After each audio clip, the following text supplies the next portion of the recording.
due to, I think it was some notes that were originally going to be inside it. So.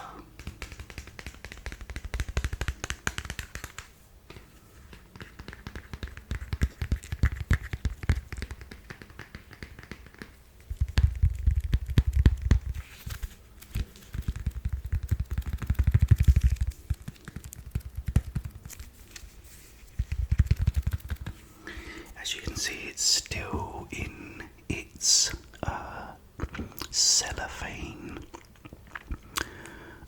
wrapping.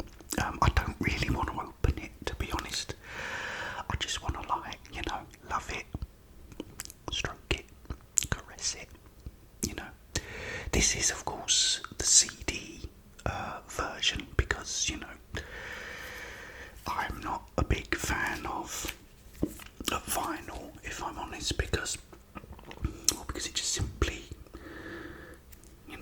doesn't sound as good, in my opinion, and especially when you have, if I can stand this up, that would be nice. If you have quiet passages. Oh, that's not gonna, is it?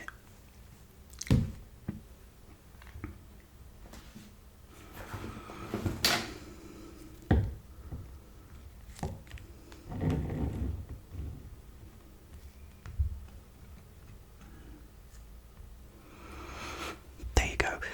And if you have quiet passages, it's a bit like having an LED TV and an OLED TV. The OLED TV and LED TVs look fantastic in bright areas and even most dark areas. Mine does as well.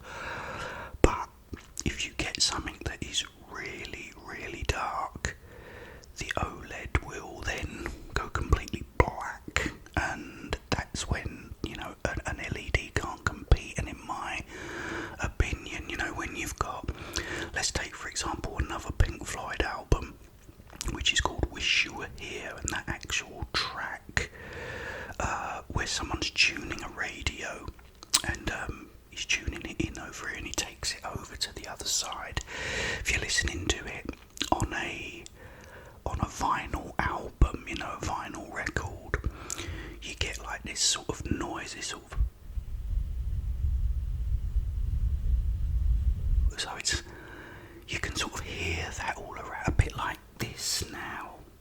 I'm here now, and you can still hear everything around as well. But if I do this now, you're only listening to it in the one ear, and nothing's coming out of here. You get what I mean? So if there's a very, very, very quiet passage, then the vinyl for me then shows its flaws. And also, I don't care how clean you keep them, there will be that moment when you'll hear or something. There'll be something. It's vinyl. But anyway, enough vinyl bashing. I'm not bashing vinyl. Just saying I prefer CD, because this will be perfect, crystal clear. Quiet passages will be quiet. You won't hear no noise, no. But anyway, let's get on now to this album.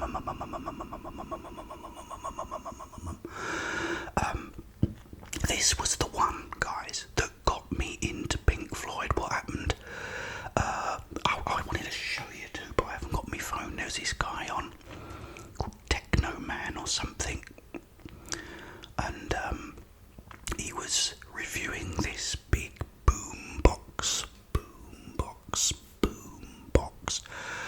and it was the one that actually played a vinyl album. You sort of, I think you pushed it and a little thing come out and you put it in, closed it, and it played it, upright. It stood upright, and that was when I first heard Dark Side of the Moon. It was when I was working in this store, and we used to sell second-hand stuff, and we had this boom box, and so that's when I heard Dark Side of the Moon. And because I was working, and it's not the way to listen to Dark Side of the Moon, I didn't really like it. I thought, I don't really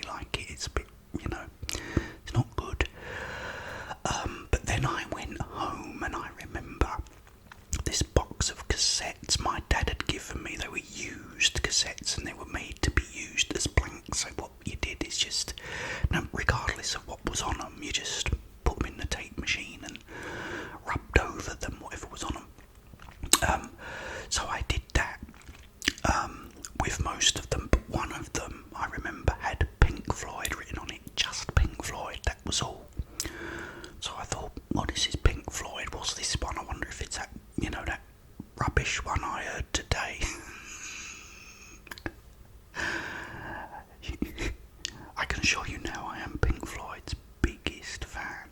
But anyway, so I put this cassette on with headphones, and I'm listening, and it blew me away. I absolutely loved it. And I thought, oh my god, that was so good, but it didn't sound like Dark Side of the Moon. It was very different. And I thought, because of the production on it, that it was one that was before Dark Side of the Moon, because production-wise, it isn't up to the same standard as Dark Side of the Moon. So I thought it was an earlier album by them, but it turns out it wasn't, and it turns out that it was this. It was Animals by Pink Floyd. They released this in 1977, and the reason it has a sort of a much more sort of raw, how can I say, a less fuller sound, if you like, than Dark Side of the Moon, is because they had recorded it in their own studio. They had their own studio. I think it's called Britannia Row. I think I'm 100% sure now. I'm sure you'll correct me if I'm wrong. Yeah, Britannia Row Studios, I'm sure it was called. And it was, I think it was the boat actually that David Gilmour used for A Momentary Lapse of Reason and the Division Bell. So they must have made it, got it a lot more sort of up to date and improved it all. But yeah, so this album has always had a sort of very raw sort of feel and sound about it. Now I have to tell you, I haven't listened to it yet. This is still sealed. I haven't listened to it, but I have listened to Dogs, which is the second track on it. It sort of pretty much opens up with a song called Pigs on the Wing 1 and closes with another song called Pigs on the Wing 2. So it's pretty much one song that they cut in half, and then they inject in between, dogs, pigs, 3 different ones, and sheep. I've listened to Dogs, and the difference is that it's a much brighter sound now, and a much cleaner sound. It does sound a lot better, a lot more up to date. So far I've really, really enjoyed listening to it. I've listened to it about 3 times, and I do really like it. So as I say, I haven't listened to it yet, but I really, really can't wait to just sit down and put the headphones on and listen to the whole thing, like from beginning to end, because it has been such a long wait. As I said, it was to do with certain things written in the notes that was going to go on the gate sleeve, and there was an argument between David Gilmour and Roger Waters over it. But yeah, it's finally all been resolved, and we do have it. You can get this, as I said, this is the CD. You can get it on vinyl record as well. You can also get it on Blu-ray, which will give you a 5.1 mix of it, which is great, but no good to me, because where I am now, I don't have, when I lived in London, I had like a 5.1, it was 6.1 surround sound setting, set up, and it was amazing. But here I don't. I actually just watch movies now out of my TV. Maybe if I get a nice big place and in time, I'll set up all my surround sound again and build it all back up. That would be nice to do, something to look forward to. But so in the meantime, I'll be happy with this. But yeah, but you can get it in that format, and also I think you can get it in you can get the whole set. I don't know how much it will cost, but you get the vinyl, you get the CD, you get the Blu-ray, you get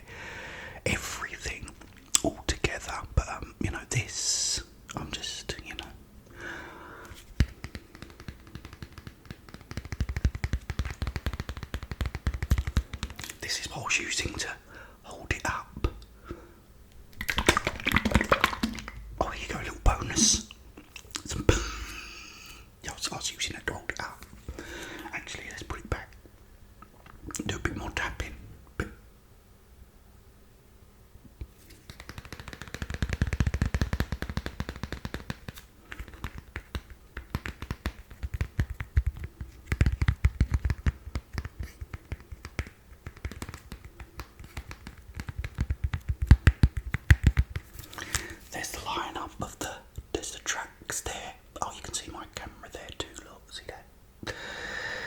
Pigs on the wing 1, dogs, pigs 3 different ones, sheep, and pigs on the wing 2.